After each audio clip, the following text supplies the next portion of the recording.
क्योंकि स्वतंत्रता दिवस आने वाला है, स्कूलों में देखूंगा तो मन सजेंगे, उत्साह दिखेगा। उस दिन के लिए इतना उत्साह दिखता है, दूसरे ही दिन सड़क पर तिरंगे बिखरे हैं। जो बातें हुई थी उनका कहीं नामो निशान नहीं दिखेगा। क्या भारत सदा से गुलाम था? बोलो ना। तो गुलामी कहां से आ गई? प्रश्न तो ये होना चाहिए कि इतने लंबे समय तक दूसरे लोग आ करके हम पर चढ़े रहे, कब्जा करे रहे, ये कैसे हो गया? सोचो कितनी दूर था ब्रिटेन, वो वहां से पूरा घूम करके अफ्रीका इधर आ गए और कब्जा भी कर लिया। इतने मुट्ठी भर लोग उतनी दूर से आ रहे हैं और उनके पास कुछ विशेष नहीं। आप जरा सा सर्च करिएगा कि अंग्रेजों के आने से पहले पिछले 500 साल में और पिछले 800,000 साल में भारत में कुल कितने विश्वविद्यालय खुले। आप पाओगे कुछ नहीं। स्कूल कॉलेज कितने बनवा रहे हो? रिसर्च ग्रांट कितनी दे रहे हो? और रिसर्च नहीं करोगे तो टेक्नोलॉजी कहां से आएगी? लड़ाइयां कैसे लड़ोगे? मेडिसिन कैसे आगे बढ़ेगी? जितनी भी यूरोपियन ताकतें थीं, उनकी जो टेक्नोलॉजी थी वो भारतीय राजाओं की टेक्नोलॉजी से कहीं आगे की थी। क्यों? भारतीयों की क्या बुद्धि कम है? नहीं, बुद्धि नहीं कम है, बुद्धि पर हम इतने सारे हैं और हारते गए। ये गीता पढ़ने वालों के साथ तो नहीं हो सकता। तो बताओ, पहले उत्सव मनाऊं या पहले और चौकन्ना होकर के नजर घुमाऊं? बोलो।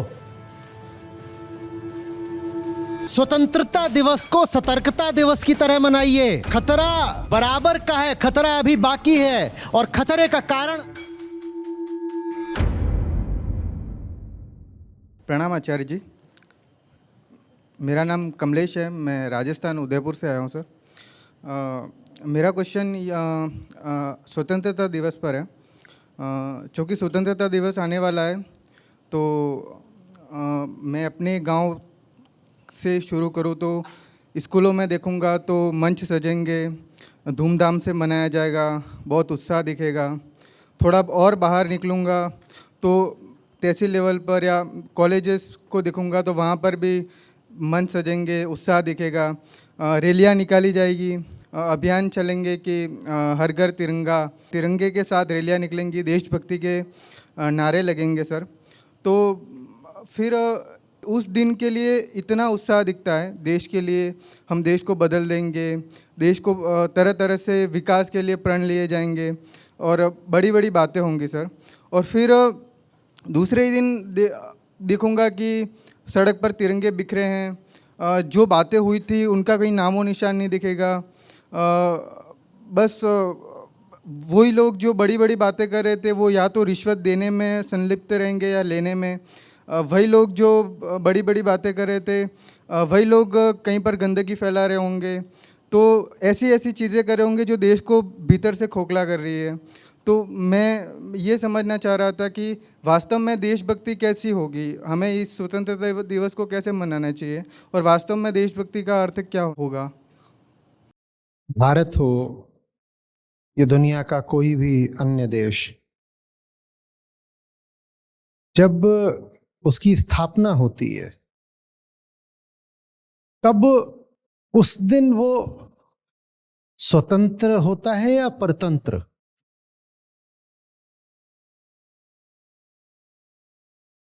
स्वतंत्र या परतंत्र? चलो और निकट से शुरू करते हैं। एक इंसान है, ठीक है, एक इंसान है, उसकी स्वाभाविक स्थिति क्या है? मुक्ति या गुलामी? स्वाभाविक, मुक्ति। ठीक है। इसी तरह से अगर कोई नेशन भी होता है तो जैसा कुछ लोगों ने कहा कि अपने आरंभ में तो वो स्वतंत्र ही होता है ना, स्वतंत्र नहीं होता तो अस्तित्व में कैसे आता? कैसे आता? स्वतंत्रता तो एक डिफॉल्ट है। डिफॉल्ट माने basic state, basic and natural state, स्वाभाविक स्थिति। तो स्वतंत्रता दिवस इस दृष्टि से देखो तो बात थोड़ी विचित्र सी लगती है कि हम किस तरीके से मना रहे हैं।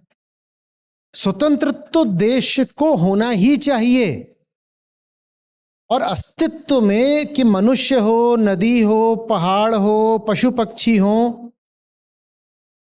बनते तो सभी स्वतंत्र हैं। सभी की जो डिफॉल्ट स्टेट है वो तो स्वतंत्रता की ही है ना। जानवर होते हैं जंगल में, जानवर जंगल में है, वहां वो कैसा है? पक्षी आसमान में है, वहां वो कैसा है? फिर आप पक्षी को पकड़ लाएं, उसे पिंजड़े में डाल दें, तब वो परतंत्र होता है ना, या पक्षी पैदा ही परतंत्र होता है? पक्षी को परतंत्र बनाना पड़ता है ना। इसी तरीके से राष्ट्र को भी कभी परतंत्रता स्वीकार करनी पड़ी, अन्यथा राष्ट्र की भी स्वाभाविक स्थिति तो स्वतंत्रता की ही है। स्वतंत्रता स्वभाव है, जैसे मनुष्य का स्वभाव है मुक्ति, उसी तरीके से राष्ट्र भी मनुष्य का ही है। अगर मनुष्य का स्वभाव है मुक्ति, तो राष्ट्र का भी स्वभाव है मुक्ति, स्वतंत्रता। मनुष्य के लिए मुक्ति तो राष्ट्र के लिए स्वतंत्रता। तो हम ये कहें कि हमने स्वतंत्रता हासिल करी, इसका उत्सव मनाओ, या ज्यादा आवश्यक है कि हम ये पूछें कि ये अनहोनी घट कैसे गई कि हम परतंत्र हो गए? बोलो ना। क्योंकि सच पूछो तो स्वतंत्रता तो अस्तित्वगत है, अस्तित्व में ही सब कुछ स्वतंत्र है, कोई किसी का गुलाम नहीं पैदा हुआ। तो पूछना तो यह चाहिए ना कि जब जन्म से सब कुछ आजाद ही है, तो फिर आगे चल करके ये गुलामी नाम की चीज कहां से आ गई? वही ज्यादा ईमानदार और ज्यादा उपयोगी प्रश्न है कि ये गुलामी कहां से आ गई। क्या भारत सदा से गुलाम था? नहीं। बोलो ना, क्या भारत सदा से गुलाम था? नहीं। तो गुलामी कहां से आ गई? प्रश्न तो यह होना चाहिए। आजादी तो नैसर्गिक है, गिवन है, नेचुरल है। प्रश्न तो यह होना चाहिए कि ये गुलामी नाम की चिड़िया कहां से आ गई, ये इतने बंधन कहां से आए? और कितनी अजीब, कितनी विचित्र बात है। कोई 10, 20, 50 या 100 साल की बात नहीं। अगर देखो तो लगभग 1000 साल, शुरुआत से लेकर अंत तक, कभी कोई हिस्सा और कभी पूरा ही हिस्सा दूसरों के आधिपत्य में। ये हो कैसे गया? हम सदा से तो गुलाम नहीं थे कि थे? ये कैसे हो गया कि इतने लंबे समय तक दूसरे लोग आ करके हम पर चढ़े रहे, कब्जा करे रहे? ये कैसे हो गया? ये तो बहुत अबूझ बात है, ये बड़ी विचित्र बात है, अनहोनी है जो होनी नहीं चाहिए थी। ये हुई कैसे? और जब हम कहते हैं कि दूसरे आकर के भारत देश पर चढ़ बैठे,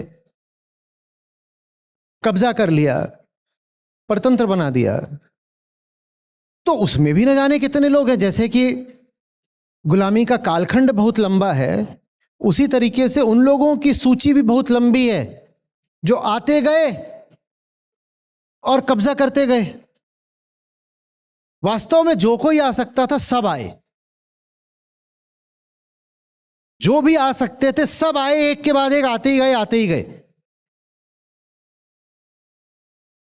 वही नहीं आए जो आ ही नहीं सकते थे, जो नहीं आ सकते थे सिर्फ वही नहीं आए, वरना सभी आए। तुम गिनती गिनो, बताओ कौन सी बड़ी यूरोपियन ताकत थी जो भारत नहीं आई और कब्जा नहीं कर पाई? हमें अंग्रेज याद हैं, पर आप पुर्तगालियों को ले लो, आप फ्रेंच को ले लो, आप डच को ले लो, ये नहीं आए क्या? इन्होंने कब्जा नहीं करा? बताओ। वहां यूरोप से चले आ रहे हैं, और जितने हैं यूरोपियन सब चले आ रहे हैं एक के बाद एक, और सब सफल हुए जा रहे हैं कब्जा करने में। ये अनहोनी कैसे घट गई? फिर आप जब एशिया आ जाते हो तो यहां पास से शुरू करो तो अफगानी, ईरानी, फिर तुर्क, अरब, हाँ, सब आते गए, सब चढ़ते गए। ये कैसे हुआ? कैसे?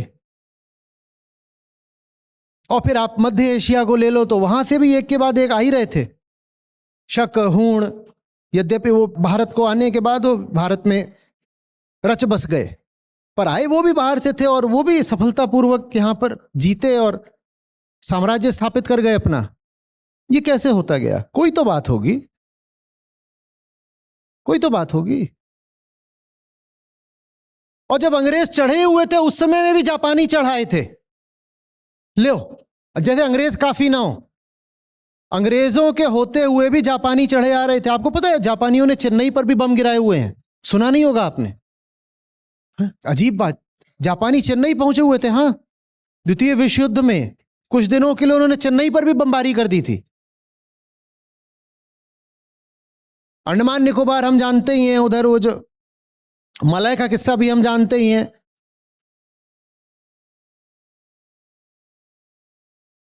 बर्मा को भी हम जानते ही हैं। तब बर्मा ब्रितानवी साम्राज्य का ही हिस्सा था, भारत का द्वार था। सब जापानी वहां चढ़े हुए हैं। कैसे? हिटलर उधर प्लान बनाए बैठा था, क्या कि जंग जीत जाएंगे। आप क्या सोच रहे थे कि वो कह रहा था अंग्रेजों को हरा करके भारत को फिर आजाद कर देंगे?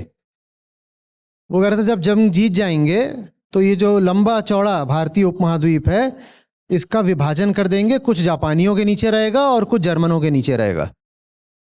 लो, जर्मन बोले हम भी पीछे काहे छूटेंगे। उन्होंने भी अपनी नजर भारत पर डाली दी थी। ये तो अब वो हार गए, द्वितीय विश्व युद्ध तो आने नहीं पाए। जापानी तो लगभग आ ही गए थे, वो भी जंग हार गए तो आने नहीं पाए। कुछ तो बात होगी, कोई तो वजह होगी। जो कोई आ सकता था आता गया, जीतता गया, कैसे करता गया। बड़ा दुख लगता है, आदमी चोटिल अनुभव करता है। आपको बुरा नहीं लग रहा ये सुन के? मुझे बहुत बुरा लग रहा है। ये बात क्या हमारे लिए सिर्फ तथ्य की तरह है? ये बात हमारा सीना चीर क्यों नहीं देती? मैं पूछ रहा हूं, हमें बुरा क्यों नहीं लग रहा? ये क्या हुआ, कैसे हुआ? होता ही गया, होता ही गया। और फिर आजादी के बाद भी चीन आया और जमीन हड़प कर चला गया, होता ही गया। कोई तो बात होगी ना। मैं चाहूंगा कि स्वाधीनता दिवस को हम आत्म अवलोकन दिवस की तरह मनाएं और पूछें अपने आप को कि स्वतंत्रता तो ठीक है, पर पहले यह बताओ परतंत्रता कैसे आ गई थी? वो ज्यादा जरूरी सवाल है। स्वतंत्रता के लड्डू खा लेंगे बेशक, पर रखो अभी उन्हें इंतजार करने तो। पहले मैं ही समझना चाहता हूं कि इतना विशाल देश इतने सालों तक इतने अलग अलग लोगों के अधीन रहा कैसे? बात क्या थी, कारण क्या थे? मैं उन कारणों को जानना चाहूंगा, क्योंकि अगर आपने उन कारणों को नहीं जाना तो ये कैसे आपको निश्चित पता है कि वो कारण आज भी मौजूद नहीं है? बोलो बोलो। अगर वो कारण 1000 साल तक मौजूद थे तो अभी तो राजनीतिक आजादी मिले कुल 75 साल हुए हैं। 47 से अभी तक तो 100 साल भी नहीं बीते, नहीं बीते ना।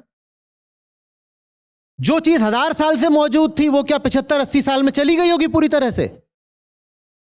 जो चीज 1000 साल तक मौजूद थी और हमको गुलाम बनवाए रखी, क्या वो चीज आपको सचमुच लगता है कि इधर 80 साल में चली गई होगी? चली गई होगी? वो आज भी मौजूद है। और अगर वो आज भी मौजूद है तो कितना बड़ा खतरा है भारत के ऊपर। हम वो खतरा नहीं देख रहे। हम बिल्कुल शुतुरमुर्ग की तरह रेत में सर गाड़ करके उत्सव मनाना चाहते हैं कि लो आजादी आ गई। हाँ, बहुत अच्छी बात है, आजादी आ गई, हम भी नाचना चाहते हैं, हम भी झूमना चाहते हैं, हम भी खुश होना चाहते हैं। पर मैं कैसे जो सर पर तलवार लटक रही है उसके प्रति अनभिज्ञ होने का अभिनय कर लूं? मुझे वो तलवार लटकती दिखाई दे रही है। कोई चीज एक बार हो, 2 बार हो तो आप बोल सकते हो संयोग है। कोई चीज 1000 साल तक लगातार हो तो संयोग है क्या?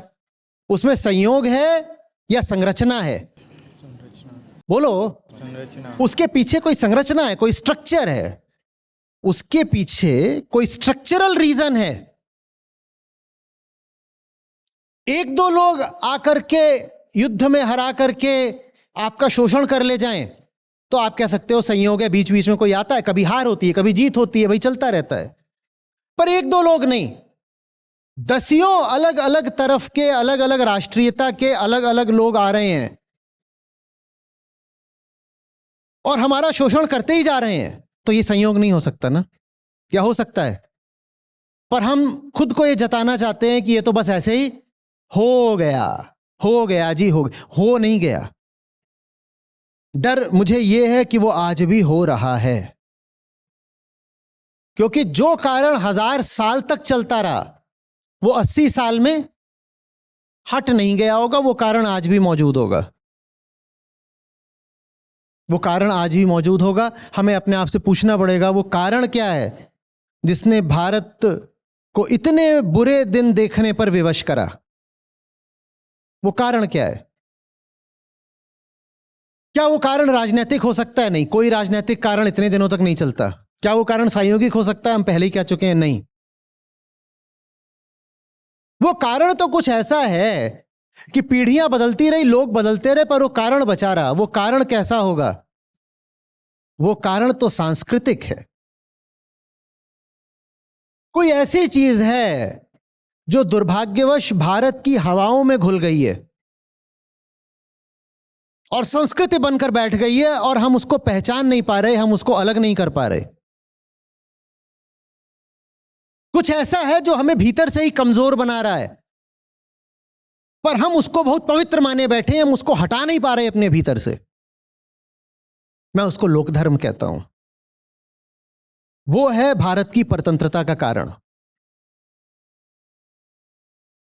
और वो जब तक रहेगा तब तक भारत को दुर्बल ही रखेगा। और जो दुर्बल होता है उसका शोषण करने तो कोई भी चला आता है। दुनिया में इतने स्वार्थी लोग हैं, वो सब लगे हुए हैं कि कोई कमजोर दिखे जाकर के उस पर झपट्टा मार दो।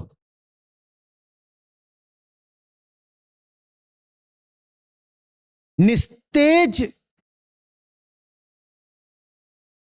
मनुष्यों के साथ क्या तेजस्वी राष्ट्र हो सकता है? दुर्बल नागरिकों के साथ क्या बली राष्ट्र हो सकता है? और मनुष्य का बल होता है वास्तविक धर्म। वास्तविक धर्म।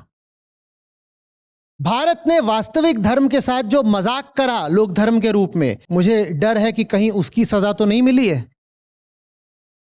नायम आत्मा बलहीनेन लभ्यो। आत्मा और बल का बड़ा गहरा रिश्ता है, और अगर कहीं पर आत्मा की ही परिभाषा विकृत कर दी गई हो तो बल कैसे बचेगा? बोलो, बल कैसे बचेगा?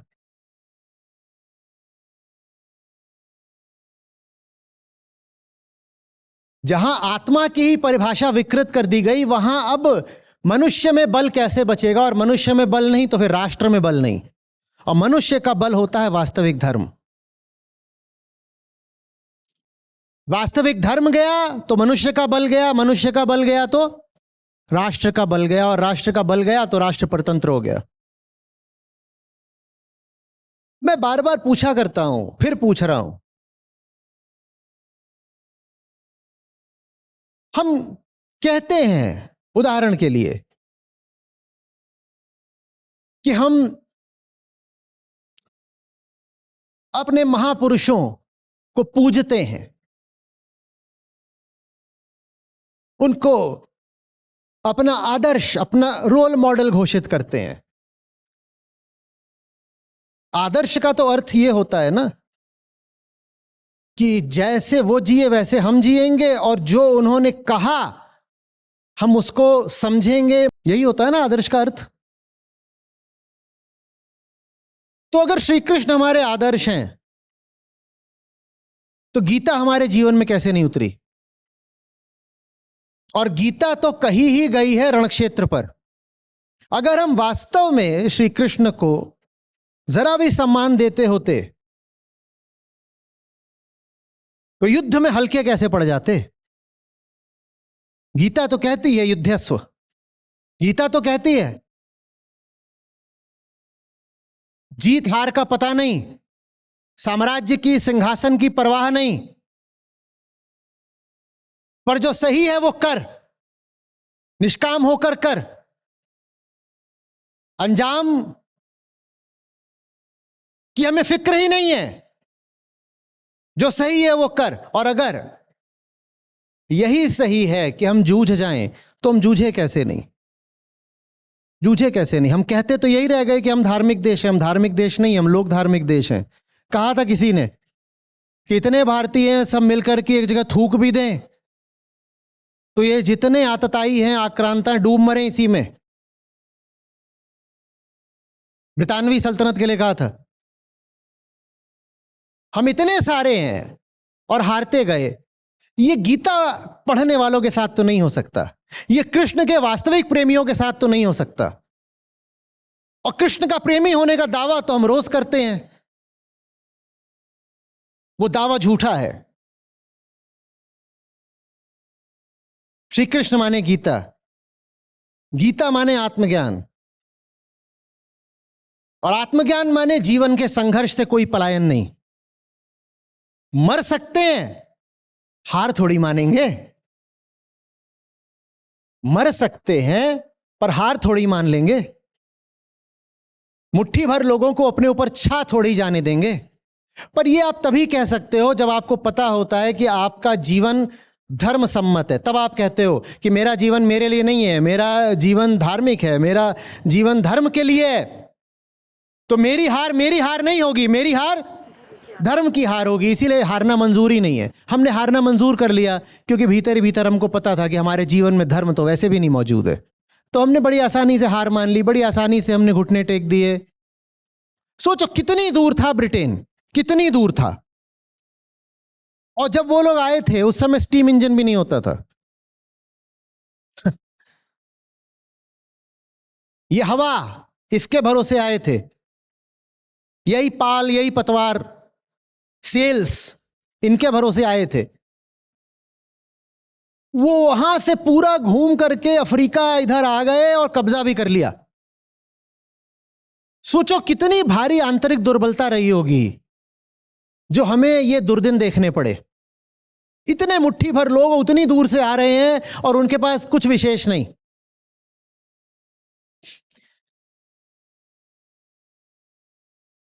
स्टीम इंजन वगैरह बाद में आए हैं भाई, इलेक्ट्रिसिटी तो बहुत दूर की बात है।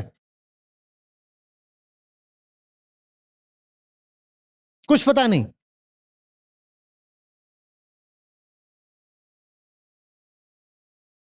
हमें बड़ा अच्छा लगता है ये कहना कि वो तो अंग्रेज आ गए, हम तो भोले भाले लोग थे, उन्होंने फूट डालकर हम पर राज कर लिया। ऐसे कैसे फूट डाल दी? ऐसे कैसे फूट डाल दी? जहां सत्य होता है वहां ऐसे नहीं फूट डाली जा सकती। इतने मासूम मत बनो। इतनी आसानी से अगर कोई फूट डाल दे तो ना सत्य है ना प्रेम है। आ रहे हैं यहां पर घूस दे करके। प्लासी की लड़ाई तो सीधे सीधे घूस देकर उन्होंने जीती है। वो लड़ाई मालूम है, वो लड़ाई जीती हुई मानी ही नहीं जाती, वो लड़ाई खरीदी हुई मानी जाती है। The British bought the battle of Plassey.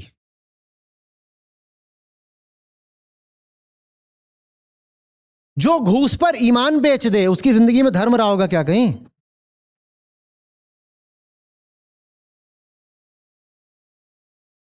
उसके बाद बक्सर की लड़ाई लड़ रहे हैं, उसमें 3 राजा इकट्ठे हो रहे हैं। वहां असली लड़ाई हुई थी। उन तीनों में आपस में मनमुटाव है, फूट है।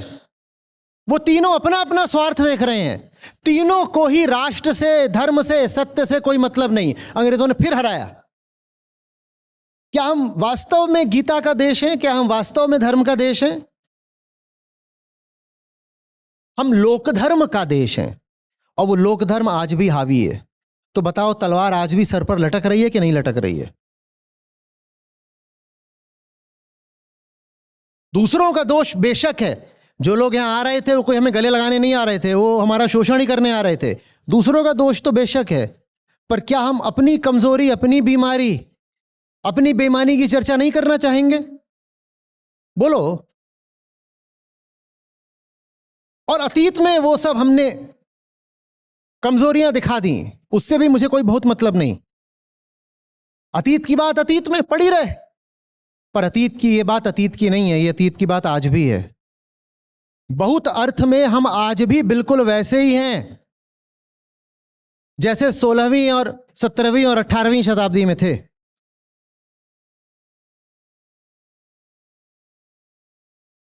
और बल्कि आज और कोशिशें हो रही हैं कि हमें 12वीं शताब्दी में डाल दिया जाए। तो बताओ, पहले उत्सव मनाऊं या पहले और चौकन्ना होकर के नजर घुमाऊं? बोलो। स्वतंत्रता दिवस को सतर्कता दिवस की तरह मनाइए। खतरा बराबर का है, खतरा अभी बाकी है, और खतरे का कारण आंतरिक है। हमारे ही भीतर, हमारे ही दिल में, हमारी ही हवाओं में, हमारी ही संस्कृति में अभी धर्म का वो विकृत रूप घूम रहा है जिसने अतीत में भी हमारी दुर्दशा करी। पहले भी आपसे चर्चा करी थी, वो आ रहे थे आपके पास एस्ट्रोनॉमी लेके, नहीं यहां पहुंच नहीं पाते। लॉन्गिट्यूड प्रॉब्लम सुनी है आपने? लॉन्गिट्यूड प्रॉब्लम सुनी है? लॉन्गिट्यूड प्रॉब्लम यह होती है कि जब आप कहीं को चलते हो तो अपनी स्थिति पता करने के लिए, समुद्र में जब आप चलते हो, लैटिट्यूड चाहिए, लॉन्गिट्यूड चाहिए, दो चीजें चाहिए, दोनों पता है तो आप बता सकते हो आप कहां पर हो। लैटिट्यूड बड़ी आसानी से पता चल जाता है, लॉन्गिट्यूड नहीं पता चलता। लॉन्गिट्यूड नहीं पता चलता, तो पता ही नहीं होता आपको आप हो कहां पर। यह पता करने के लिए आप अगर लंदन में वहां पर ग्रीनिच लैब है वहां जाएंगे तो आपको पता चलेगा ये लॉन्गिट्यूड पता करने के लिए कितनी रिसर्च करी और कितनी जानें गंवाई उन्होंने। और ये करने के बाद अंततः उन्होंने वो उपकरण निकाल लिया जो समुद्र में भी उनको सही लॉन्गिट्यूड बता पाता था, और उसी का इस्तेमाल करके वो भारत तक पहुंच पाए। और जब वो ये सब कुछ कर रहे थे तब भारत एस्ट्रोलॉजी कर रहा था। जब वो एस्ट्रोनॉमी में तेजी से आगे बढ़ रहे थे तब भारत मुहूर्त और घंटा घड़ियाल में उलझा हुआ था, और आज भी उलझा हुआ है। कितने हजार करोड़ की एस्ट्रो एप्स मार्केट में घूम रही हैं, और यही एस्ट्रोलॉजी है। भारत ने एस्ट्रोलॉजी एस्ट्रोनॉमी पे ध्यान दिया होता तो गुलाम नहीं हुआ होता। क्या आज भी कुछ बदल गया है? आज तो ये जेनजी, ये नए नए लड़के, ये भी एस्ट्रो एप्स पर घुसे हुए हैं। खतरा आज भी बराबर का है। दुनिया आगे बढ़ रही है विज्ञान में, हम आगे बढ़ रहे हैं ये कुंडली निकालने में। जिनके जीवन में वास्तव में धर्म होगा, गीता होगी, क्या वो अपने क्षुद्र स्वार्थों की चिंता करेंगे? या तो छोटे छोटे राजा, उनकी छोटी छोटी रियासतें, वो खुद ही जाकर के अंग्रेजों से मिल जाते थे। क्या पड़ोसी को हराना है, आओ आओ यहां आओ, इसको मिल करके हराते हैं। ये क्या एक धार्मिक चित्त का लक्षण है? क्या हम आज भी वैसे ही नहीं है? जातियों में बहुत गंदे और घटिया तरीके से बटा हुआ देश था।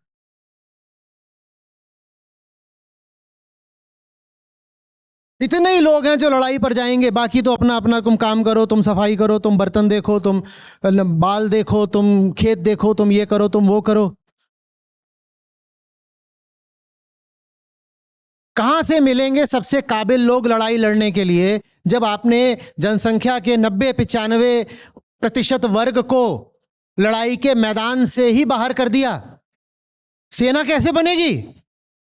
और सेना बनेगी भी तो क्या उसमें सबसे काबिल लोग प्रवेश पा पाएंगे? मेरिटोक्रेसी जब है ही नहीं। और क्यों नहीं है? क्योंकि साहब हम कह देंगे हमारे ग्रंथों में, हमारी किताबों में लिखा है कि जाति तो भगवान ने बनाई है। श्रुति में लिखा है। सचमुच अगर हम धार्मिक लोग होते तो हम किसी भी किताब को शास्त्र कहने से पहले पूछते कि क्या ये किताब श्रुति से मेल खाती है? पुराणों से हम प्रश्न पूछते कि क्या तुम्हारी बातें उपनिषदों के सिद्धांतों से मेल खाती हैं? क्योंकि ये नियम है, ये नियम है कि स्मृति ग्रंथ, जिसमें पुराण इत्यादि भी आते हैं, कि स्मृति ग्रंथों की बस वही बातें मानी जाएंगी जो श्रुति से मेल खाती हैं। स्मृति की कोई भी बात जो श्रुति से मेल नहीं खाती उसे अस्वीकार हमें करना पड़ेगा, यह सनातन का नियम है। पर श्रुति का हमें कुछ पता नहीं। लोक धर्म तो स्मृति ग्रंथों पर चलता है, कीमत देनी पड़ती है ना सच्चाई को, तथ्य को। जब धर्म ही पूरा कल्पना पर आधारित हो गया हो तो आप तथ्य को कीमत नहीं दोगे। जब तथ्य को कीमत नहीं दोगे तो फिर आप यूनिवर्सिटीज में इन्वेस्ट नहीं करोगे, और जब आप नए विश्वविद्यालय नहीं बनाओगे तो ज्ञान कहां से आएगा? जितनी भी यूरोपियन ताकतें थीं, उनकी जो टेक्नोलॉजी थी वो भारतीय राजाओं की टेक्नोलॉजी से कहीं आगे की थी। उनकी बंदूकें, उनके वाहन, उनके जहाज, सब कुछ, उनकी ट्रिग्नोमेट्री, उनकी कार्टोग्राफी, सब भारत से बहुत आगे की थी। क्यों? भारतीयों की क्या बुद्धि कम है? नहीं, बुद्धि नहीं कम है, बुद्धि पर लोकधर्म चढ़ा हुआ है। तो जो पैसा लगना चाहिए था कि उससे यूनिवर्सिटीज बनती और रिसर्च होती, वो पैसा कहां लग रहा है?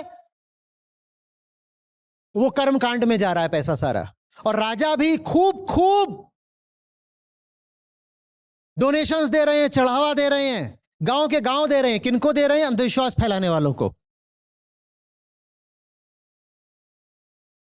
यह है परतंत्रता का कारण। आप जरा सा सर्च करिएगा कि अंग्रेजों के आने से पहले पिछले 500 साल में और पिछले 800,000 साल में भारत में कुल कितने विश्वविद्यालय खुले। आप पाओगे कुछ नहीं, कुछ नहीं।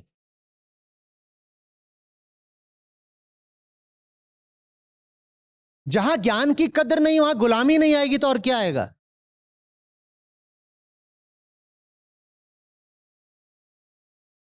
मुगल बादशाहों को लेकर भी आप कहते हो अरे उन्होंने मकबरे बनाए, ताजमहल बनवाए। ये तो बताओ विश्वविद्यालय कितने बनवाए?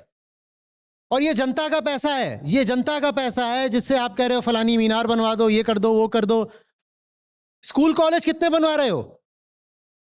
रिसर्च ग्रांट कितनी दे रहे हो? और रिसर्च नहीं करोगे तो टेक्नोलॉजी कहां से आएगी? लड़ाइयां कैसे लड़ोगे? मेडिसिन कैसे आगे बढ़ेगी? यही वो काल था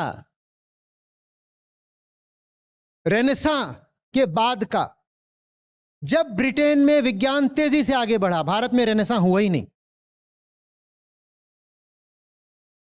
और रेनेसां का संबंध किससे था? स्वतंत्रता से। उन्होंने कहा रेनेसां माने विचार की स्वतंत्रता। भारत ने तो उससे आगे की बात कर रखी थी। भारत ने कहा था स्वतंत्रता माने अस्तित्व की मुक्ति, एग्जिस्टेंशियल फ्रीडम। पर उस बात को हमने बिल्कुल दफन कर दिया। हमने कहा हमें श्रुति पढ़नी नहीं, हमें उपनिषद चाहिए नहीं, हमें वेदांत चाहिए नहीं, तो फिर हमें फ्रीडम भी चाहिए ही नहीं।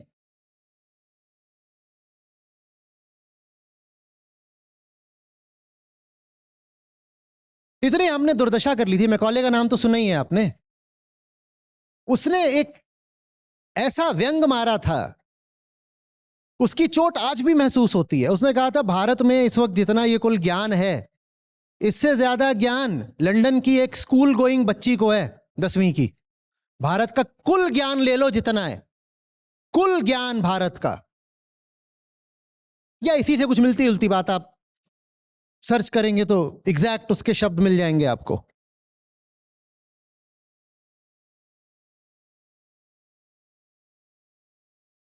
ज्ञान की जरूरत क्या है? हमें क्या करना है? कुछ नहीं, बस कल्पना करनी है कि ऐसा कर्मकांड कर दो तो स्वर्ग लोक प्राप्त हो जाएगा। यह कल्पना करनी है हमें। ज्ञान की जरूरत क्या है? और ज्ञान में फिर आत्मज्ञान की तो एकदम ही कोई जरूरत नहीं है।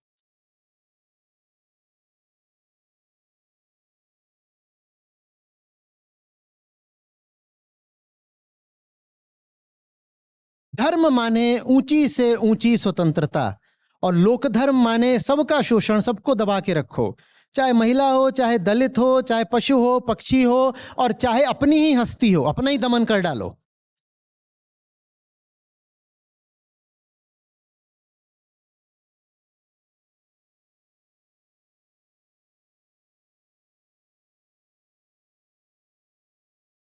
हम जब लगे हुए हैं भूत प्रेत, जादू टोना, धर्म आधारित, जाति आधारित राजनीति करने में, यहां उत्तर में चीन आगे बढ़ता ही जा रहा है, बढ़ता ही जा रहा है, बढ़ता ही जा रहा है, बहुत आगे बढ़ता जा रहा है, और ज्यादा आगे वो बस पिछले 25 साल में बढ़ा है। 1990 के दशक तक भी भारत और चीन अगल बगल ही चल रहे थे। अभी 25-30 साल में वो और इतना आगे बढ़ गया चीन। अब जब वो सीमाओं में घुसा चला आएगा तो क्या करोगे वहां पर? मंत्र मारोगे, भस्म मारोगे, उससे कहोगे तुम लोगों की जाति क्या है, पहले अपनी जाति बताओ। उससे कहोगे तुम तो हारोगे क्योंकि तुम तो मुहूर्त देख के आते ही नहीं, तो तुम्हारी तो हार निश्चित है। सामने चला आ रहा उसी कुंडली मांगोगे कि जा रहे हैं कुंडली बाबा जी को दिखाएंगे कि इसको कैसे वशीभूत करें। क्या करोगे?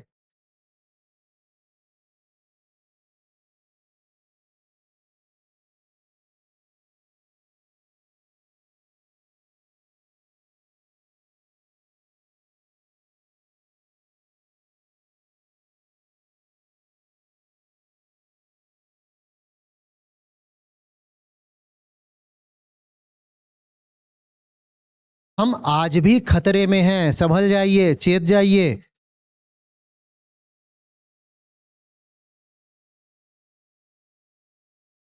और सबसे बड़ा दुश्मन हमारे ही भीतर बैठा है, यहां बगल के घर में नहीं, हमारे ही भीतर बैठा है।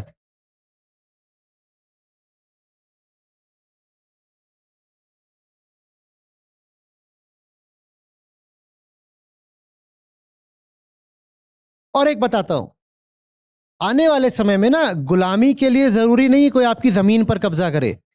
वो बात ओल्ड फैशन्ड हो गई कि किसी को गुलाम बनाना है तो उसकी जमीन पे कब्जा कर लो, अब जरूरत ही नहीं है। रखो अपनी जमीन, तुम खुद अपनी जमीन पर हमें आमंत्रित करोगे, तुम खुद हमारे दास बनकर हमारे देशों में आओगे, हमारी सेवा करोगे। पहले तो स्लेव ट्रेडिंग करनी पड़ती थी, अब तुम बाकायदा वीजा लेकर आओगे और हमारी सेवा करोगे।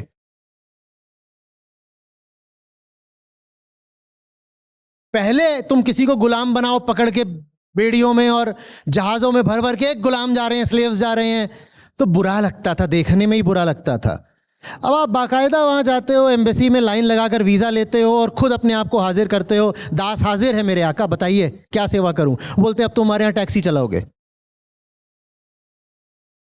जब आप ग्लोबल नॉर्थ और ग्लोबल साउथ को लेते हैं, ग्लोबल नॉर्थ कई गुना ज्यादा अमीर है पर कैपिटा टर्म्स में, लेकिन ड्रेन ऑफ वेल्थ आज भी ग्लोबल साउथ से ग्लोबल नॉर्थ को ही हो रहा है, बिना किसी पॉलिटिकल सब्जुगेशन के, खुद ही हो रहा है। जब इंडिया पॉलिटिकली सब्जुगेटेड था तब तो हमें पता ही है कि ड्रेन ऑफ वेल्थ हुआ था, जानते ही हो। वो ड्रेन ऑफ वेल्थ आज भी हो रहा है, अब बाकायदा डील के माध्यम से हो रहा है, बाकायदा ट्रेड ट्रीटीज के माध्यम से हो रहा है। कोई जरूरी नहीं कि आके कोई आपकी जमीन पे कब्जा करे। अब आप विलफुली सरेंडर करोगे, अब आप कहोगे मैं खुद चल करके आया हूं आपकी गुलामी करने।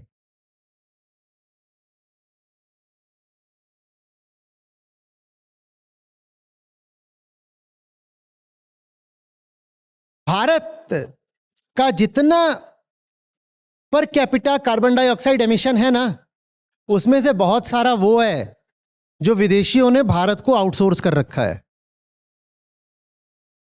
ये है नए किस्म की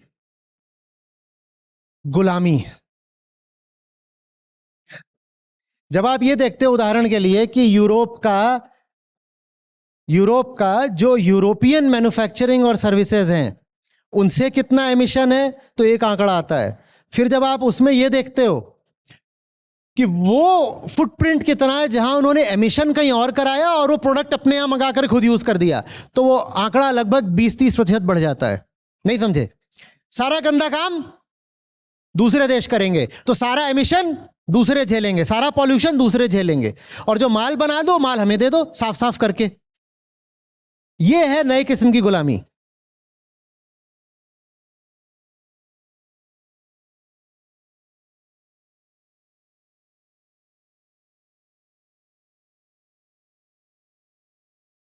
और इसका भी समाधान वही है, मास based education of the self. जब तक व्यक्ति जागृत नहीं होता तब तक राष्ट्र कैसे जागृत होगा? एक एक व्यक्ति को जगाए बिना हम कैसे कह दे कि ये एक जागृत राष्ट्र है?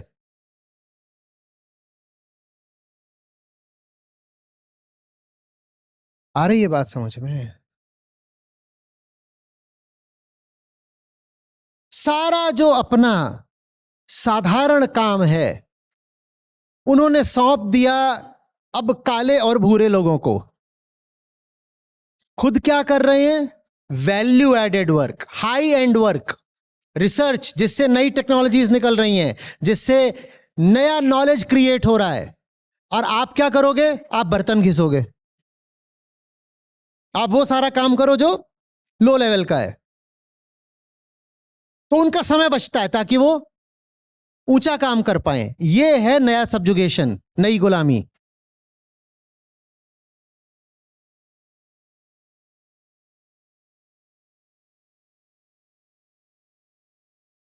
और इसमें कोई उन्हें बुरा भी नहीं बोलेगा, क्योंकि आप जो कर रहे हो अब अपनी मर्जी से कर रहे हो, आपको बाकायदा पैसे मिल रहे हैं काम करने के। क्या नहीं है भारत के पास? सब कुछ है, सब कुछ है। एक क्रूड ऑयल को छोड़ दो उसके अलावा, पर फिर एनर्जी के दूसरे भी होते हैं। क्रूड ऑयल को छोड़ दो और कुछ रेयर अर्थ्स हैं उनको छोड़ दो, सब कुछ है।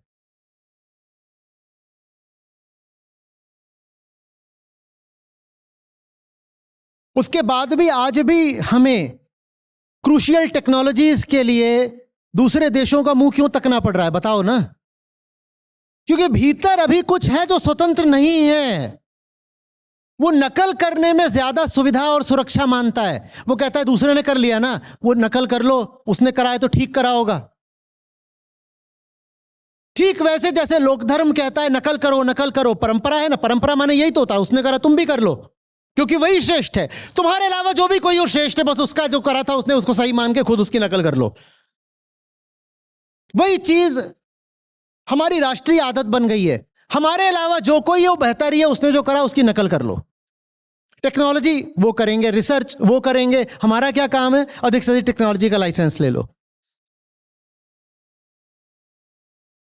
सामरिक टेक्नोलॉजीज में जो सबसे सेंट्रल मोस्ट क्रूशियल होती हैं, हमारी सारी की सारी आज भी इंपोर्टेड हैं।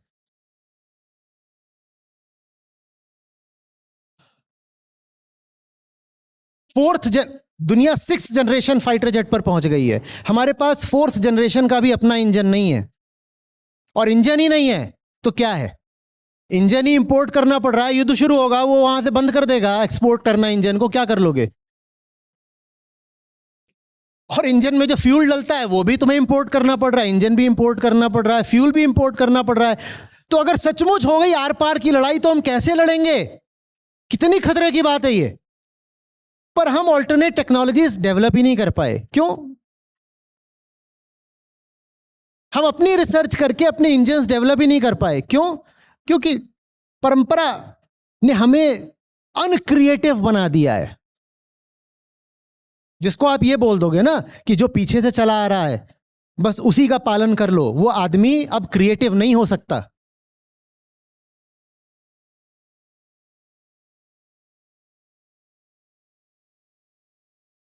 एआई एक मौके की तरह आया था हमारे पास, वो मौका भी लगभग हमने पूरा गंवा ही दिया है।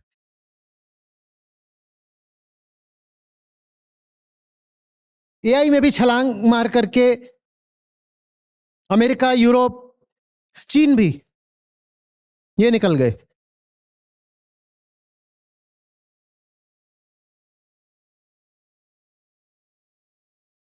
और कारण तो एक ही है, लोक धर्म। वो आपको खतरे नहीं उठाने देगा, वो आपको रिस्क टेकिंग बनने ही नहीं देगा। वो आपसे कहेगा सुरक्षा बड़ी बात है, जैसी हमारी माएँ होती हैं कि बच्चे को ले कहीं बाहर मत जाना, कुछ हो जाएगा।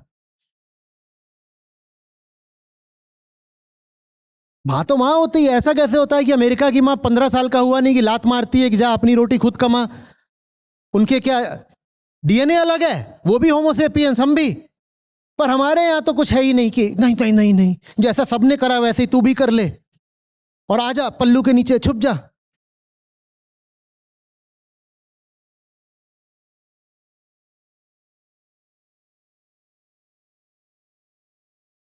और इस बात पर हमें फक्र भी बहुत रहता है। हम कहते हैं यही तो हमारी गौरवशाली संस्कृति है। गौरव श्रुति में लीजिए, संस्कृति में नहीं।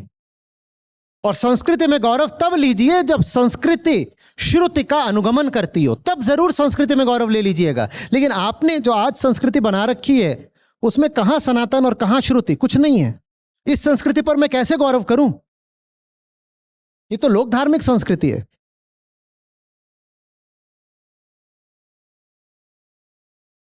खेती करते हैं ना हम,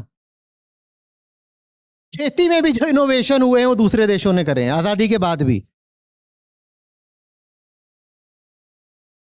इजराइल को मिली थी बिल्कुल बंजर जमीन, कुछ नहीं, उसने खेती के नए नए तरीके निकाल करके वहां पे काम कर डाला। भारत ने भी कुछ करा है, वहां पर पूसा वगैरह है, नए किस्म के बीज वगैरह हम करते हैं। लेकिन आप आज भी सुनते होंगे Japanese method of rice cultivation. जो ब्रेक थ्रू इनोवेशंस हैं वो सब बाहर कहीं हो रहे हैं। हमारे यहां कुछ मार्जिनल इंक्रीमेंटल इंप्रूवमेंट हो जाए तो हो जाए, ब्रेक थ्रू कुछ होने नहीं पाता। क्योंकि ब्रेकिंग थ्रू के लिए हम तैयार ही नहीं है। हम डरे हुए लोग हैं। हमें डरा दिया गया है कि ऐसा ऐसा करो नहीं तो श्राप लग जाएगा, ऐसा ऐसा करो नहीं तो परंपरा टूट जाएगी, लोग नाराज हो जाएंगे।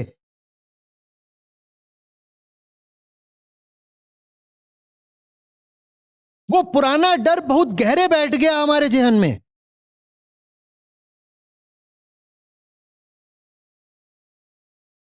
हम खेती में भी क्रिएटिव नहीं हो पाए, जिसको मतलब भारत कृषि प्रधान देश है। अरे कृषि प्रधान देश है तो कृषि में ही कुछ नया हमने करा होता, वहां भी नहीं करा।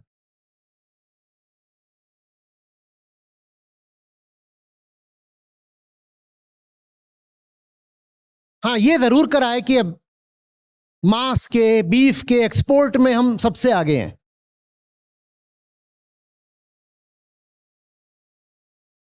दुनिया के 100 सबसे गर्म शहर ले लो, वो भारत में मिलेंगे सब। दुनिया के 100 सबसे प्रदूषित शहर ले लो, वो भारत में मिलेंगे सब। उसमें आगे हो गए। और ये खुद कराया हमने अपने साथ, ये किसी और की साजिश नहीं है। और जब तक हमारी संस्कृति आम आदमी की कंडीशनिंग वैसी ही रहेगी जैसी है, कोई सुधार नहीं हो सकता। सतर्कता दिवस, क्या? सतर्कता दिवस।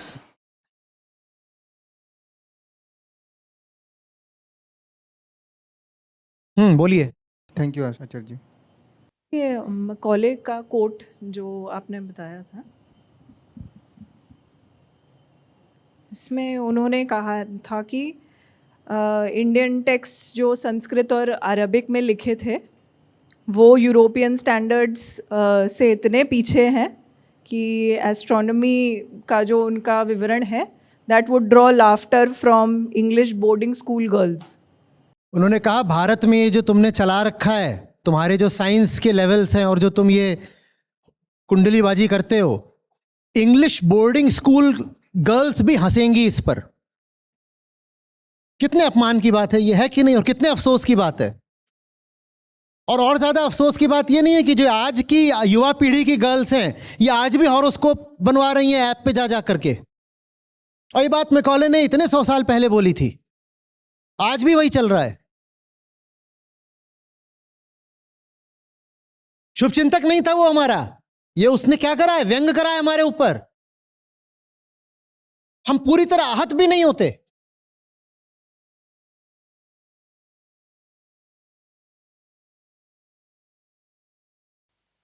और उन्होंने ये भी बोला कि मेडिकल डॉक्ट्रिन्स जो हैं इंडिया, और गर्ल्स भी जानबूझकर बोला है, बॉयज क्यों नहीं बोला? ये दिखाने के लिए कि भारत में तो गर्ल्स पढ़ी लिखी नहीं। पढ़ती ही नहीं है। और वहां पीछे इंग्लैंड में गर्ल्स भी इतना पढ़ती हैं कि तुम्हारे यहां के बड़े बड़ों से ज्यादा ज्ञान रखती हैं।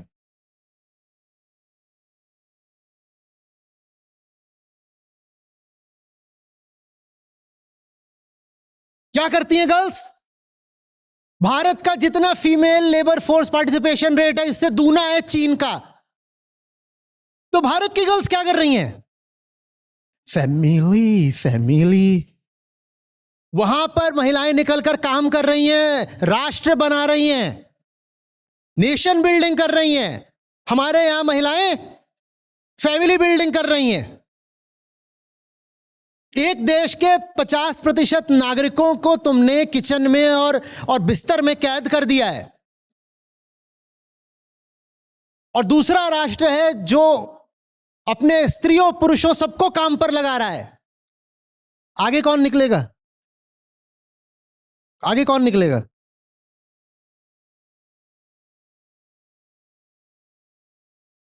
और है कुछ? उन्होंने ये बोला कि जो हमारे मेडिकल डॉक्ट्रिन्स हैं उस पे जो विवरण है that would embarrass an English blacksmith, लुहार की बात कर रहे थे। कह रहे हैं कि तुम जिसको अपनी मेडिसिन बोलते हो, इंग्लैंड का एक लुहार भी वो सब सुनेगा तो कहेगा ये क्या है, कैसी बातें बोल रहे हो। अरे इंग्लैंड के लुहार को भी तुमसे ज्यादा ज्ञान है। वो अतिशयोक्ति कर रहा है। मैकॉले कोई अच्छा आदमी नहीं है, शुभचिंतक नहीं है हमारा, अतिशयोक्ति कर रहा है। पर क्या हम इनकार कर सकते हैं कि हमने अपनी दुर्दशा कर रखी थी, इसीलिए किसी दूसरे को हक मिला हम पर व्यंग करने का? बोलो।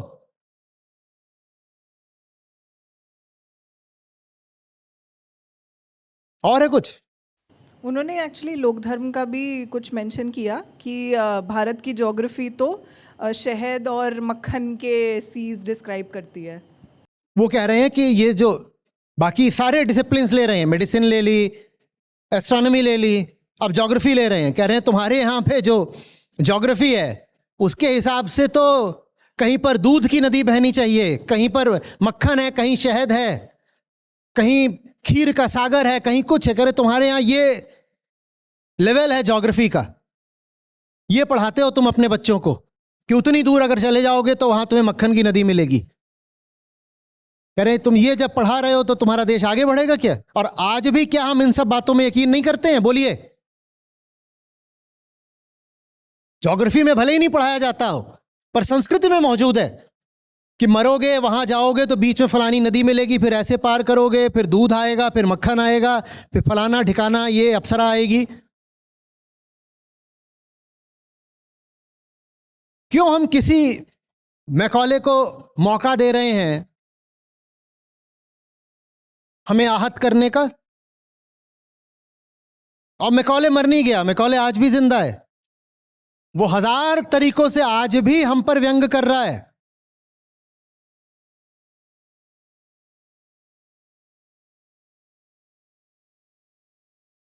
और ये हक उसे,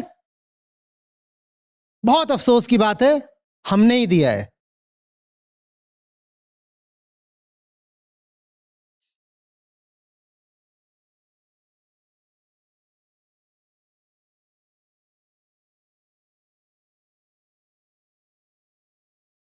वेद हैं हमारे प्राथमिक ग्रंथ, ठीक है, वैदिक धर्म। जिस दिन से वेदांत, वेदांत माने वेदों का दर्शन, जिस दिन से वेदांत का गलत अर्थ भारत में प्रचलित हुआ उस दिन से भारत की अवनति शुरू हो गई। बस ये है बात।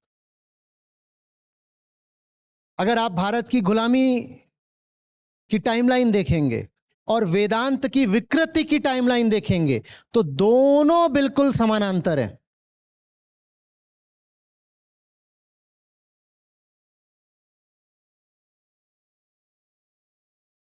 वेदांत बहुत सीधा है, श्रुति धर्म, अद्वैत। और भारत ने जब ये स्वीकार कर लिया कि वेदांत को तोड़ना मरोड़ना सीख है, उसमें इधर उधर की बातें, मान्यताएं डालना ठीक है, जो बात कही ही नहीं जा रही वो बात उस पर प्रक्षेपित करना ठीक है, वहीं से भारत की अवनति शुरू हो गई। ये है कारण।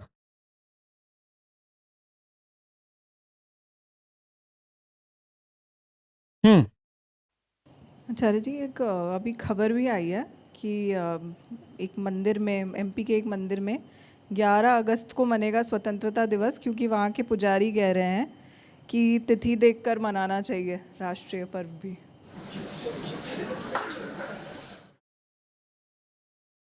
ट्रेन भले ही शाम को 7 बजे आती हो, आप जाइएगा रात में 10 बजे, क्योंकि आप तो तब जाएंगे ना जब आपका हिसाब किताब बोलता हो कि अब ये मुहूर्त है। तथ्यों के लिए तो हमारे पास कोई सम्मान ही नहीं है। मेरी धारणा, मेरी मान्यता, मेरी कल्पना, मैं उस पर चलूंगा।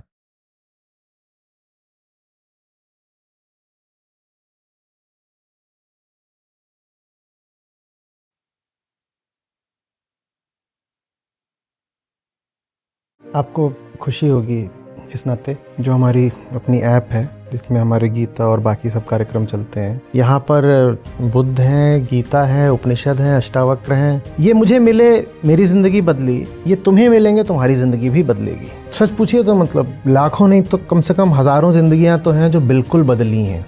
2 लाख से अधिक गीता प्रतिभागियों के साथ जुड़े आचार्य प्रशांत ऐप पर पहला महीना बिल्कुल फ्री गीता मिशन का पूरा एक्सेस। ऐप पर आपको मिलेंगे नियमित लाइव सत्र, हर दिन आचार्य प्रशांत के विशेष संवाद, गीता कम्युनिटी का एक्सेस, गीता परीक्षा, चयनित समाचार, ऑडियो बुक्स, कोट्स और भी बहुत कुछ।